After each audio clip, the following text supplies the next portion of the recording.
जय हिंद दोस्तों। आज के इस क्लास में हम लोग कवर करने वाले हैं बीए 6 सेमेस्टर होम साइंस यानी गृह विज्ञान न्यू सिलेबस 2024।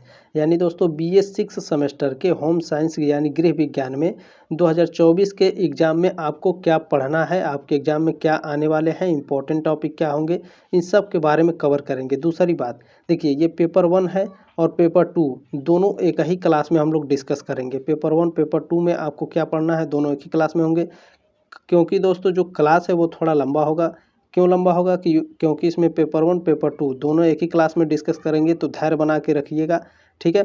चलिए मैं आपको कुछ और बता देता हूँ। देखिए, आप किस कॉलेज से हैं वो कमेंट जरूर करिएगा, क्योंकि साथियों देखिए, जो अलग अलग कॉलेज जो आपका सिलेबस होता है वो सेम होता है, लेकिन जो आपके कॉलेज का एग्ज़ाम पैटर्न होता है वो अलग अलग होता है। क्यों अलग होता है सर? देखिए, किसी कॉलेज में बीए 6 सेमेस्टर में सब्जेक्टिव टाइप क्वेश्चंस होंगे, किसी कॉलेज में बीए 6 सेमेस्टर में ऑब्जेक्टिव टाइप के क्वेश्चंस कराए जाते हैं। देखिए, किसी कॉलेज में क्या होता है, सब्जेक्टिव ऑब्जेक्टिव दोनों टाइप होते हैं, और किसी किसी कॉलेज में 70 क्वेश्चन पूछे जाते हैं, किसी में 75 क्वेश्चन पूछे जाएंगे, किसी में 100 क्वेश्चन पूछे जाते हैं, किसी में 75 क्वेश्चन पूछे जाते हैं, या फिर 70 क्वेश्चन पूछे जाएंगे।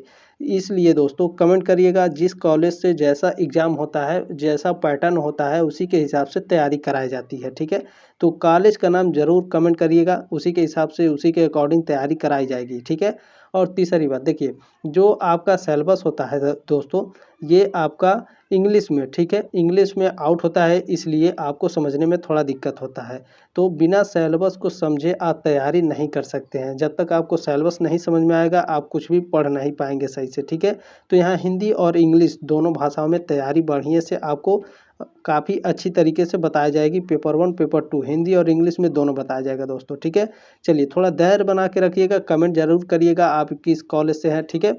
चलिए स्टार्ट करते हैं, देखते हैं आपका दोस्तों इसमें पढ़ना क्या है। पेपर 1 में आपको क्या पढ़ना है? पेपर 1 में आपको पढ़ना है डाइटिक्स एंड थ्योरेटिक न्यूट्रिशन, यानी आहार शास्त्र और चिकित्सीय पोषण।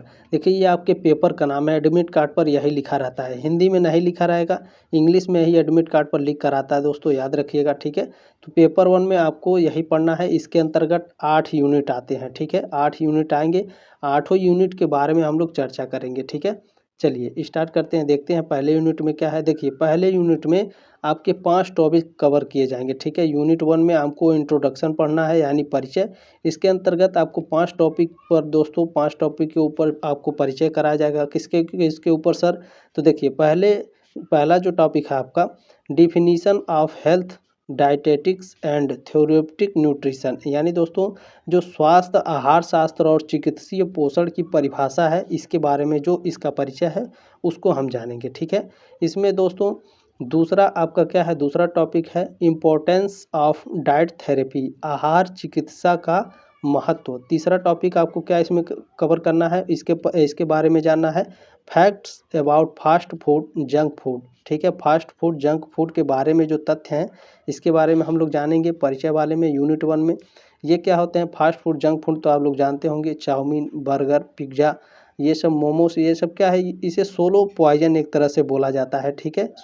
धीमा जहर बोला जाता है, धीरे धीरे आपके शरीर को खोखला करते हैं। तो आप लोग जंक फूड, फास्ट फूड से दूर रहा करिए, मेरा यही सजेशन है, ठीक है। देखिए,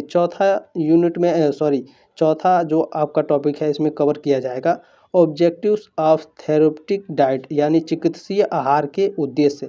5वें टॉपिक में आपको पढ़ना है प्रिंसिपल्स ऑफ डाइट थेरेपी, आहार चिकित्सा के सिद्धांत, ठीक है। यूनिट 1 में दोस्तों आपके 5 टॉपिक हैं, 5 टॉपिक के ऊपर आपके परिचय कराए जाएंगे, काफ़ी अच्छी तरीके से तैयारी कराई जाएगी, ठीक है। अगर सब्सक्राइब नहीं किए तो सब्सक्राइब करके जुड़ने का प्रयास जरूर करें हमारे साथ। देखिए, यूनिट 2 में आपको क्या पढ़ना है, पेपर 1 के यूनिट 2 में आपको क्या पढ़ना है डाइट एंड फीडिंग मेथड्स, यानी आहार एवं आहार की विधि आपको पढ़ना है यूनिट 2 में, ठीक है। आहार तो आप जानते होंगे, आहार क्या होता है, आहार की विधियों के बारे में हमको यूनिट 2 में पढ़ना है, ठीक है। Modification of normal diet for therapeutic purpose, यानी दोस्तों सामान्य आहार में संशोधन चिकित्सीय प्रयोजन के लिए, ठीक है। इसमें दूसरा टॉपिक आपको कवर करना है यूनिट 2 में मेथड्स ऑफ मॉडिफिकेशन, यानी संशोधन के तरीके क्या होते हैं। ठीक है। संशोधन के 2 तरीके होते हैं, 3 तरीके, 4 तरीके भी होते हैं।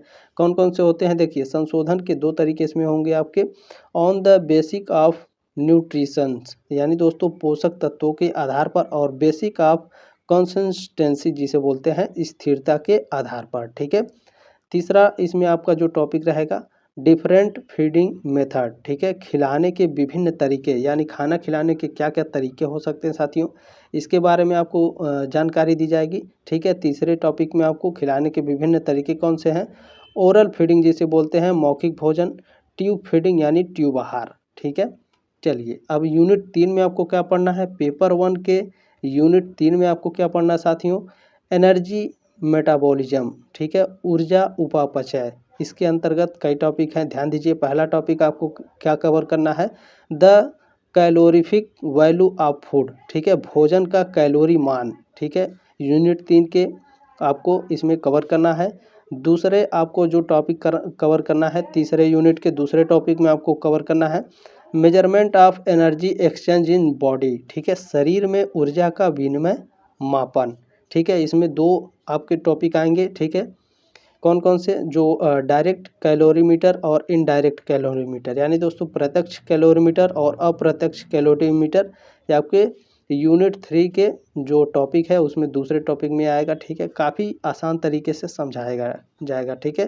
देखिए तीसरे टॉपिक में आपको क्या पढ़ना है, factors influencing the basal metabolism rate, ठीक है, मेटाबॉलिक रेट, बेसल मेटाबॉलिक दर को प्रभावित करने वाले कारक यानी। और चौथे टॉपिक में आपको क्या कवर करना है, factors influencing the total energy requirement यानी कुल ऊर्जा आवश्यकता को प्रभावित करने वाले कारक, ठीक है।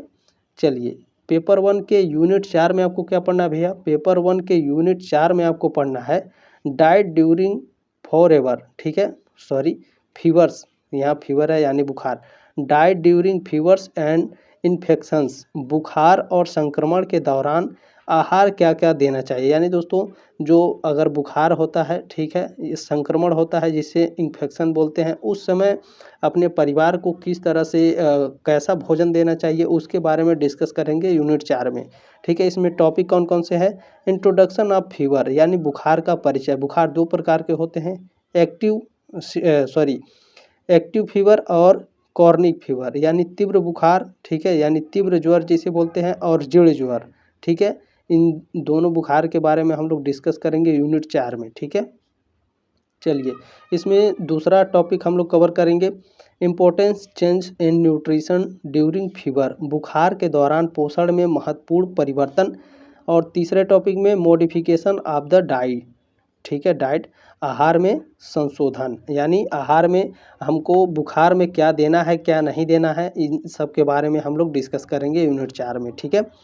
चलिए पेपर 1 के यूनिट 5 में आपको क्या पढ़ना है भैया, पेपर 1 के यूनिट 5 में आपको पढ़ना है diet during digestive system disorders यानी पाचन तंत्र विकारों के दौरान आहार, यानी आपका पाचन तंत्र खराब है, उल्टी हो रहा है, दस्त हो रहा है, ठीक है, या फिर किसी तरह की कोई इन्फेक्शंस हैं पेट में, ठीक है, या फिर आपका खाना नहीं पच रहा है, उस दौरान दोस्तों क्या आपको आहार देना चाहिए, ठीक है, उस दौरान आपको कैसा भोजन देना चाहिए अपने परिवार के सदस्य को, इसके बारे में यूनिट 5 में कवर करेंगे। इसमें टॉपिक कौन है सर, तो इसमें टॉपिक पहला टॉपिक आपका पेक्टिक अनसेंसर्स, ठीक है, अनसेंसर्स बोलते हैं, pectic Uncensor cases symptoms and diet modification, यानी दोस्तों पेक्टिक अल्सर जिसे बोलते हैं, ठीक है, सॉरी यहाँ पढ़ने में थोड़ी गलती हो गई, pectic ulcer cases symptoms and diet modification, pectic ulcer होगा दोस्तों, इसके कारण लक्षण और आहार संशोधन, ठीक है, यूनिट 5 में आपको कवर करना है। यूनिट 5 के दूसरे टॉपिक में आपको क्या कवर करना है, diarrhoea and constipation case treatment and diet modification, यानी दस्त और कब्ज के जो कारण हैं उसके उपचार और आहार संशोधन, ठीक है, यानी दस्त है, कब्ज है, ठीक है, तो दस्त हो रहा है यानी कब्ज है, तो उस समय जो आहार में क्या देना चाहिए क्या नहीं देना चाहिए उसके बारे में डिस्कस करेंगे यूनिट 5 में, ठीक है। देखिए अब यहाँ पेपर 1 के यूनिट 6 में क्या पढ़ना है भैया, पेपर 1 के यूनिट 6 में आपको पढ़ना है वेट मैनेजमेंट यानी वजन प्रबंध। Very very most important topic है ये, ठीक है, क्योंकि इससे कई सारे प्रश्न आपके एग्जाम में आएंगे, ठीक है, याद रखिएगा। वेट मैनेजमेंट वजन प्रबंध ये आपको काफ़ी अच्छे से तैयार कर लेना है, ठीक है। यानी हमारे परिवार में किस तरह से भोजन दिया जाए, किस तरह से भोजन ना दिया जाए, उसके कारण क्या हैं, उसके उपाय क्या हैं, वजन प्रबंधन के, इन सब के बारे में यूनिट 6 में आपको कवर कराए जाएंगे, ठीक है। तो वेट मैनेजमेंट के अंतर्गत पहला टॉपिक आपको कवर करना है ओवरवेट एंड ओबिसिटी यानी अधिक वजन और मोटापा, ठीक है। इसके अंतर्गत क्या क्या आते हैं, इंट्रोडक्शन टू ओबिसिटी यानी मोटापे का परिचय, ठीक है। केस ऑफ ओबिसिटी यानी मोटापे के कारण क्या हैं, ठीक है। चलिए ये सब के बारे में जानना बहुत ही अनिवार्य होता है। डाइट मॉडिफिकेशन यानी आहार संशोधन, यानी जो मोटापा है उसमें हम क्या करें कि जो मोटापा है उसको रोका जा सकता है, ठीक है। इन सब के बारे में आपको डिस्कस करना पड़ेगा। इसमें दूसरा टॉपिक आपको कवर करना पड़ेगा ओवरवेट यानी कम तौलना, ठीक है। इसके अंतर्गत भी कई सारे आपके आएंगे टॉपिक, देखिए ध्यान से देखिएगा। इसके कारण क्या है, इसका इलाज क्या है कम तौलना का, ठीक है, ओवरवेट का। डाइट थेरेपी आहार चिकित्सा क्या है, ठीक है, इसको कवर करना है। पेपर 1 के यूनिट 7 में आपको क्या पढ़ना है भैया, देखिए पेपर 1 के यूनिट 7 में आपको पढ़ना है थ्योरेटिक डाइट्स इन कार्डिक डिजीज यानी हृदय रोग में चिकित्सीय आहार। यानी आपके घर में या फिर आपके पड़ोस में या फिर कहीं पर भी अगर कोई हृदय रोग से संबंधित मरीज है उसको किस प्रकार से आहार देना चाहिए, यानी उसके जो डाइट्स होंगे, जो उसको खाने वाला सामान होगा उसको किस तरह से खाने का सामान दिया जाएगा हृदय रोग से संबंधित जो पेशेंट होंगे, ठीक है। यूनिट 7 में आपको इसमें कवर करना है। पहला टॉपिक है आपका, इसमें क्या कवर करना है, आर्थोस्क्लेरोसिस। इसमें आपको इसका इंट्रोडक्शन, इसका परिचय जानना पड़ेगा, ठीक है। इसमें अगला आपका जो अगला जो आपका टॉपिक है इसमें क्या है, डाइटरी फैक्टर्स, ठीक है, factors influencing lipid level in blood यानी रक्त में लिपिड स्तर को प्रभावित करने वाले आहार संबंधी कारक। यानी ब्लड में दोस्तों क्या ऐसा आहार ना दिया जाए जिससे हृदय आघात हो, ठीक है, हृदय की बीमारी बढ़े। इसमें अगला टॉपिक क्या है, modification of diet in meal pattern यानी आहार और भोजन पैटर्न में संशोधन करना चाहिए, क्या देना है क्या नहीं देना है, ठीक है, इसके बारे में। दूसरा टॉपिक आपको इसमें कवर करना है, बहुत ही इंपॉर्टेंट टॉपिक है ये भी, ठीक है, हाइपरटेंशन उच्च रक्तचाप, ठीक है। देखिए जो यूनिट 6 है और यूनिट 7 है इससे कई सारे प्रश्न आएंगे भैया, ठीक है, याद रखिएगा। दोनों यूनिट काफ़ी अच्छे से तैयार कर लीजिएगा, ठीक है। हाइपरटेंशन उच्च रक्तचाप जिसे बोलते हैं ब्लड प्रेशर, ठीक है। इसमें आपको पहला जो टॉपिक है क्या कवर करना है, केस एंड सिम्टम्स कारण एवं लक्षण, ठीक है। इसमें अगला टॉपिक आपको क्या कवर करना है, डाइट इन हाइपरटेंशन यानी उच्च रक्तचाप में आहार, ठीक है। इसमें जब उच्च रक्तचाप हो, ब्लड प्रेशर हो, हाइपरटेंशन हो, ठीक है, तो उस समय आहार क्या दिया जाना चाहिए इसके बारे में आपको पढ़ना है। ये सभी मोस्ट इम्पोर्टेंट है, ठीक है, आपके जीवन भर काम आएगा। पेपर 1 के यूनिट 8 में क्या पढ़ना भैया, पेपर 1 के यूनिट 8 में आपको पढ़ना है इंडोक्रिनल डिसऑर्डर्स अंतःस्रावी विकार। इसमें पहला आपको टॉपिक कवर करना है इंट्रोडक्शन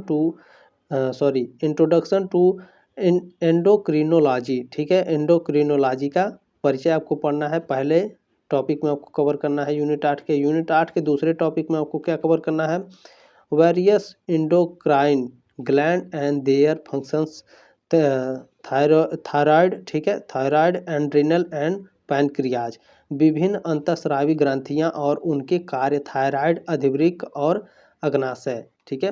यूनिट 8 के तीसरे टॉपिक में आपको क्या कवर करना है, डायबिटीज मेलिटियस ओकुरेंस टाइप्स, ठीक है, सिम्टम्स मेटाबॉलिक चेंज इसमें पढ़ना है। Dietary modification and education the patient यानी मधुमेह मेलेटस घटना के प्रकार, लक्षण, चयापचय परिवर्तन, आहार संशोधन और रोगी को शिक्षित करना, ये आपको तीसरे टॉपिक में कवर करना है यूनिट 8 के पेपर 1 में भैया, ठीक है। ये आपका ख़त्म हो गया। अब यहाँ से पेपर 2 शुरू होगा, ठीक है। पेपर 2 में आपको क्या पढ़ना है, देखिए पेपर 2 में आपको पढ़ना है, ये आपके एडमिट कार्ड पर भी लिखा आएगा, ठीक है, research methodology and gender development अनुसंधान पद्धति और लिंग विकास। इसमें भी 8 यूनिट है, 8 यूनिट के बारे में हम लोग चर्चा करेंगे, ठीक है। बहुत ही इम्पोर्टेंट पेपर ये भी है। ठीक है। देखिए जो आपका एडमिट कार्ड मिलता है उसमें इंग्लिश में ही पेपर का नाम लिखा रहेगा, ठीक है। Research methodology and gender development, ये आपको पेपर 2 में पढ़ना, ठीक है। इसमें 8 यूनिट है साथियों, 8 यूनिट के बारे में चर्चा करेंगे। पहले यूनिट में आपको क्या पढ़ना भैया, पेपर 2 के पहले यूनिट में आपको क्या पढ़ना है, सोशल रिसर्च यानी सामाजिक अनुसंधान, इसके कॉन्सेप्ट क्या हैं यानी अवधारणा, स्कोप क्या है, दायरा, स्टेप्स ऑफ रिसर्च यानी शोध के चरण क्या है, इसके बारे में हम लोग चर्चा करेंगे यूनिट 1 में।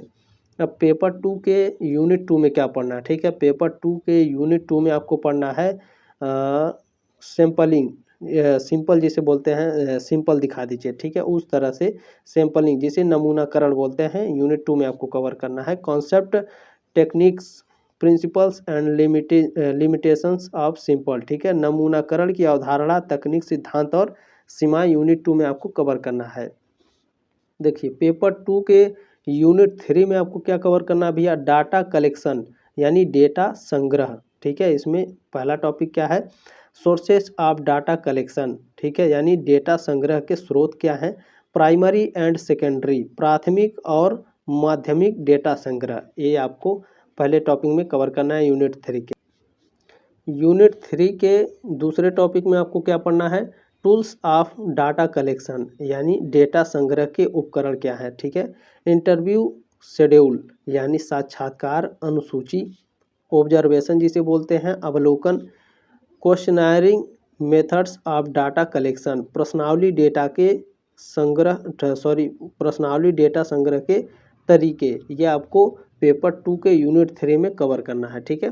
अब इसमें अगला देखेंगे पेपर 2 के, ठीक है। पेपर 2 के यूनिट 4 में आपको क्या पढ़ना है, रिपोर्ट राइटिंग जिसे रिपोर्ट लेखन बोलते हैं, ठीक है। आपको इसमें पहला टॉपिक क्या कवर करना है, summary, conclusion and recommendation writing, reference यानी सारांश, निष्कर्ष और सिफारिशें, संदर्भ लिखना, ठीक है। काफ़ी इंपॉर्टेंट है ये, ठीक है। चलिए दूसरा टॉपिक इसमें क्या है आपका, दूसरा टॉपिक है writing process of research report, शोध रिपोर्ट लिखने की प्रक्रिया क्या है, ठीक है। इसके बारे में हम लोग कवर करेंगे यूनिट 4 में। यूनिट 4 के तीसरे टॉपिक में आपको पढ़ना है फॉर्मल स्टाइल ऑफ राइटिंग, ठीक है दोस्तों, लेखन की औपचारिक शैली क्या है। प्रीफेस जिसे बोलते हैं शैली, प्रस्तावना, प्रीफेस जिसे प्रस्तावना बोलते हैं। चैप्टराइजेशन जिसे बोलते हैं अध्यायीकरण, ठीक है। हेडिंग यानी शीर्षक हो गया आपका। टेबल्स एंड फिगर्स यानी दोस्तों तालिकाएं और चित्र क्या हैं, ठीक है, इसके बारे में हम लोग कवर करेंगे। अपेंडिक्स, बायोग्राफी ऑफ एक्नॉलेजमेंट यानी ग्रंथ सूची और पावती, पावती मतलब किसके पास जो हम रिपोर्ट लिख रहे हैं, जिसके पास पहुंचेगा, जो रिसीव करेगा, रिसीवर को पावती बोलते हैं, ठीक है। तो इसमें आपको पेपर 2 के दोस्तों, पेपर 2 के यूनिट 4 में आपको कवर करना है, ठीक है।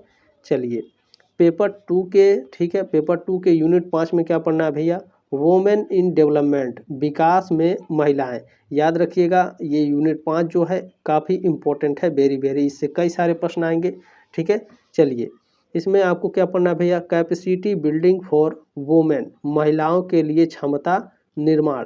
एजुकेशन यानी दोस्तों शिक्षा हो गया आपका। डिसीजन मेकिंग एबिलिटीज़ यानी निर्णय लेने की क्षमता होनी चाहिए महिलाओं में, कैसे होनी चाहिए, क्या करना चाहिए, इसके बारे में, ठीक है। Opportunities, awareness and information on social and legal issues यानी दोस्तों अवसर, जागरूकता और सामाजिक और कानून मुद्दों पर जानकारी होनी चाहिए। Very very most important topic है, याद रखिएगा। चलिए पेपर 2 के यूनिट 6 में क्या पढ़ना भैया, पेपर 2 के यूनिट 6 में आपको कवर करना है women's organisation and collective strength यानी महिला संगठन और सामूहिक शक्ति, ठीक है। Women's action group and women's participation, ठीक है, प्रैक्टिपेशन इन डेवलपमेंट इनिशिएटिव यानी महिला कार्य समूह और विकास पहल में महिलाओं की क्या भागीदारी होनी चाहिए, आपको यूनिट 6 में कवर करना है। पेपर 2 के यूनिट 7 में आपको क्या कवर करना है, पेपर 2 के यूनिट 7 में कवर करना है दोस्तों एम्प्लॉयमेंट ट्रेंड ऑफ वोमेन यानी महिलाओं के रोजगार के रुझान, ठीक है। इसमें क्या भैया, needs for self employment opportunity and challenges in a organised, ठीक है, एंड अनऑर्गेनाइजेड सेक्टर, संगठित एवं असंगठित क्षेत्र में स्वरोजगार की आवश्यकता, अवसर एवं चुनौतियाँ यूनिट 7 में आपको पढ़ना है। पेपर 2 के यूनिट 8 में क्या पढ़ना है भैया, पेपर 2 के यूनिट 8 में आपको पढ़ना है, इंपॉर्टेंट ये भी रहने वाला है, 8वां यूनिट आपका, ठीक है। इंटरप्रेन्योरशिप जिसे बोलते हैं, development to empower women, entrepreneurship development to empower women, महिलाओं को सशक्त बनाने के लिए उद्यमिता विकास, ठीक है। इसमें आपको कवर क्या करना है, देखिए मोटिवेशन है आपका, motivation development of women entrepreneurship, ठीक है, इंटरप्रेन्योर जिसे बोलते हैं in India, schemes available to encourage women entrepreneurship, यानी प्रेरणा भारत में महिला उद्यमिता का विकास, महिला उद्यमिता को प्रोत्साहित करने के लिए उपलब्ध योजनाएं, ठीक है। काफ़ी इंपॉर्टेंट टॉपिक रहेगा, याद रखिएगा, इसे कई सारे प्रश्न आएंगे पेपर 2 के 8वें यूनिट से, वेरी मोस्ट इंपॉर्टेंट है, कई प्रश्न आएंगे। इसमें पहला टॉपिक क्या है, भारतीय महिला बैंक बिजनेस लोन, यानी भारतीय महिला बैंक बिजनेस लोन के बारे में आपको डिस्कस करना है 8वें यूनिट में। दूसरा टॉपिक क्या है आपका भैया, अन्नपूर्णा स्कीम, यानी अन्नपूर्णा योजना क्या है, इसके बारे में कवर करना है। तीसरा टॉपिक है आपका स्त्री शक्ति पैकेज, ठीक है, स्त्री शक्ति पैकेज को हम लोग डिस्कस करेंगे यूनिट 8वें में दोस्तों। चौथा आपका जो टॉपिक रहने वाला है, मुद्रा योजना स्कीम फॉर वुमेन, महिलाओं के लिए मुद्रा योजना क्या है, ठीक है, इसके बारे में कवर करेंगे। पांचवा टॉपिक आपका रहेगा 8वें यूनिट में दूसरे पेपर के, महिला उद्यम, ठीक है, महिला उद्यम निधि स्कीम, महिला उद्यम निधि योजना जिसे बोलते हैं दोस्तों, ठीक है। काफ़ी इंपॉर्टेंट टॉपिक ये रहेगा यूनिट 8 वाला, ठीक है। जितने भी मैंने यूनिट इंपॉर्टेंट बताए इससे कई सारे प्रश्न, हालांकि सभी से प्रश्न आते हैं, लेकिन जो इंपॉर्टेंट रहते हैं उससे कई सारे प्रश्न आपके एग्जाम में देखने को मिलेंगे। आप किस कॉलेज से हैं कमेंट जरूर करिएगा, मैं वेट करूंगा आप लोगों का, ठीक है। जैसा होगा उस तरह से तैयारी कराई जाएगी, सब्जेक्टिव प्लस ऑब्जेक्टिव दोनों तरह की तैयारी कराई जाएगी। किस में 100 क्वेश्चन पूछे जाएंगे, किसी में 75 क्वेश्चन पूछे जाएंगे, ठीक है। उम्मीद है आपको जानकारी अच्छी लगी होगी और आपकी जिम्मेदारी है इस क्लास को शेयर जरूर करिएगा व्हाट्सएप पर। मिलते हैं नेक्स्ट क्लास में, तब तक के लिए जय हिंद, वंदे मातरम।